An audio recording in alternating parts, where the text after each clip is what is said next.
Hello everyone, this is Steve, KC1i. I'd like to share with you the final layout for my 3CPX 1500A7 amplifier, which could use that tube or an 8877. So we had some issues with designing the tank circuit in a relatively tight configuration. And this is the final layout. We have the 10 through 20 meter inductor L1 1/4 inch copper tubing, and L2, which is 10 gauge, 40 through 160.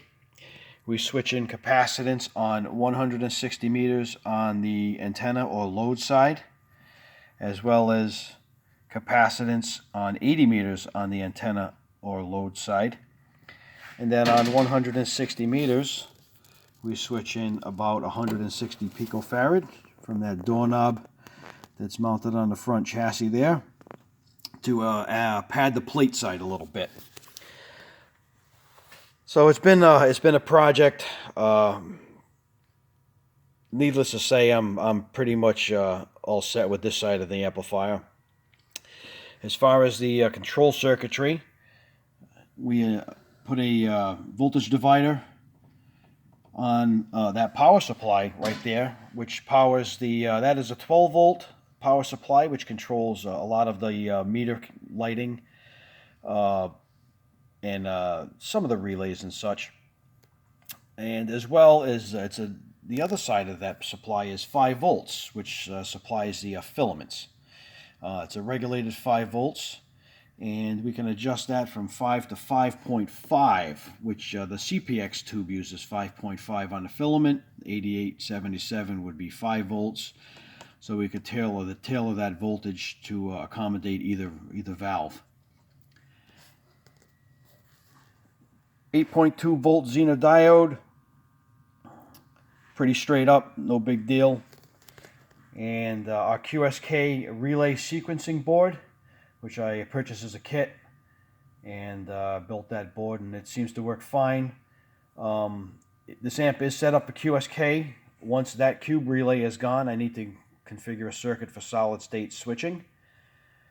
But we're going to get this thing on the air and do some IMD measurements with it and make sure that it's compliant, as we say. This circuit board right here is for my grid circuit overload protection. I can adjust that from 20 mils to like 300 mils. Right now I have it set for 150 mils, which incidentally is the same rating. I think it might be a little bit less than what Ameritron uses on their AL1500. So typically we don't get close to that, but just in case. So anyway, that's the deal with that part of the amplifier.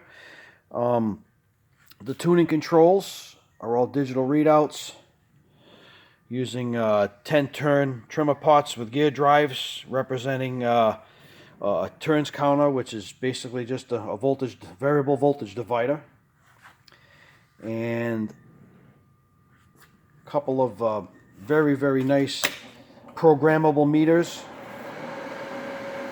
from